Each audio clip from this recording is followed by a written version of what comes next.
ओम श्री गणेशाय नमः। श्री शिव महापुराणे तृतीयायाम शतरुद्र संहितायाम अथ त्रयोविंशो अध्याय। हिंदी अनुवाद। नंदीश्वर ने कहा, तब बैल का रूप धारण कर हाथ में पिनाक नामक धनुष लिए हुए शिवजी ने गरजते हुए पाताल में प्रवेश किया। उनके गरजने के शब्द से अनेक नगर ठह गए, सभी वहां के निवासी कांपने लगे। तब वे वृष शिव माया से मोहित तथा महाबली पराक्रमी युद्ध के लिए तत्पर विष्णु के पुत्रों के सामने गए। हे मुनिवर, वे विष्णु के पुत्र उस वृष रूपी शिव को आते देखकर जोर से गरज कर सामने आए। वृषभरूपधारी शिवजी ने कुपित होकर सामने आए हुए उन विष्णु के पुत्रों को अपने खुरों तथा सींगों से चीर डाला। शिवजी द्वारा चीरे गए अंगों वाले वे विष्णु पुत्र बेहोश होकर मर गए। बलवानों में श्रेष्ठ विष्णु अपने पुत्रों को मरा हुआ देखकर अपने घर से निकल गए तथा जोर से गरज कर शीघ्र शिव के समीप आए।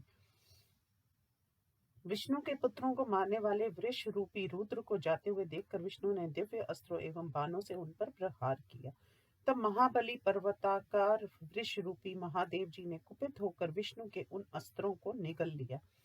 हे मुनि, तब वृष रूप शिव जी अधिक कुपित होकर तीनों लोकों को कंपाते हुए जोर से गरजे। तब वृष देव ने शीघ्र उछलकर क्रोध युक्त विष्णु को विष्णु न समझकर अपने खुरों और सींगों से चीर डाला। उसके बाद शिव माया से मोहित ढीले शरीर वाले विष्णु आहत होकर उस आघात को सहन न कर सके।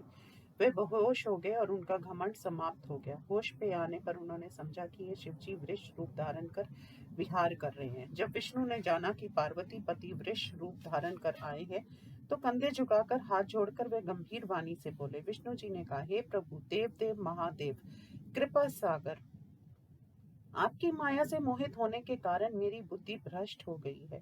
हे प्रभु, अपने स्वामी शिव रूप आपके साथ जो मैंने युद्ध किया उस मेरे अपराध को क्षमा कीजिए। नंदीश्वर ने कहा, हे मुनि, विष्णु के दीनता पूर्वक इन वचनों को सुनकर भक्त वत्सल भगवान शिव जी ने लक्ष्मीपति से कहा, हे विष्णु महाबुद्धिमान, तुमने मुझे कैसे नहीं जाना?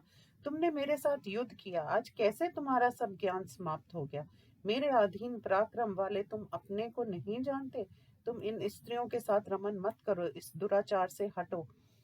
हे देवेश, तुम इन स्त्रियों में आसक्त होकर विहार कर रहे हो, ये तुम्हारे लिए उचित नहीं है, क्योंकि कामी पुरुष का ज्ञान नष्ट हो जाता है। तुम्हारा स्मरण तो विश्व को तारने वाला है।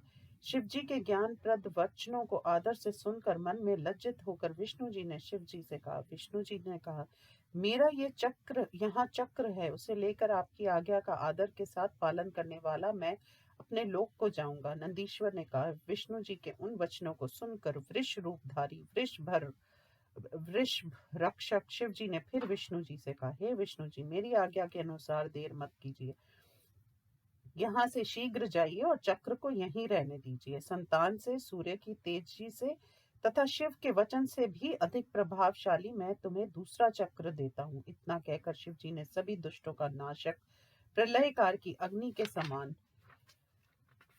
प्रदीप द्वारा दूसरा दिव्य चक्र प्रकट किया और उसे सभी देवता तथा मुनियों के रक्षक विष्णु जी को दिया, जो 10,000 सूर्यों के समान कांति वाला था। परम प्रकाश युक्त दूसरे चक्र को पाकर बुद्धिमानों में श्रेष्ठ विष्णु जी ने देवताओं से कहा, हे देवताओं, आप मेरे वचनों को आदर के साथ सुनो और वैसा ही करो, तभी आप लोगों का कल्याण होगा। पाताल लोक में दिव्य युवती स्त्रियां हैं, उनके साथ जिनका मन हो वह रमन कर सकता है। विष्णु के इस वाक्य को सुनकर वह शूर सभी देवता विष्णु के साथ पाताल जाने के लिए तत्पर हो गए। भगवान शिव ने देवताओं के इस विचार को जानकर 8 प्रकार के देवताओं को घोर शाप दिया। शिव जी ने कहा, मेरे अंश से उत्पन्न मुनिजनों तथा दैत्यों को छोड़कर जो पाताल में प्रवेश करेगा वह उसी समय मर जाएगा। मनुष्यों के हित कारक शिव जी के इस वाक्य को सुनकर सभी देवता अपने अपने घरों को लौट आए। हे व्यास जी, इस प्रकार स्त्री लोलुप विष्णु को शिव जी ने दंडित किया।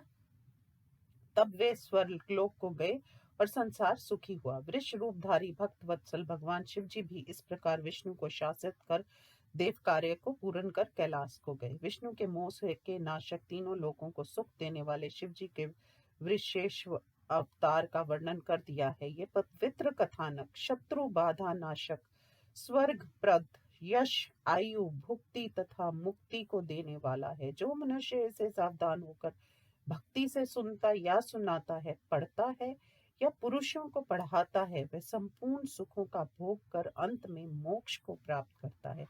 इस प्रकार श्री शिव महापुराण में वृषेश्वर संज्ञक शिवावतार वर्णन नामक 23वां अध्याय समाप्त। ओम नमः शिवाय।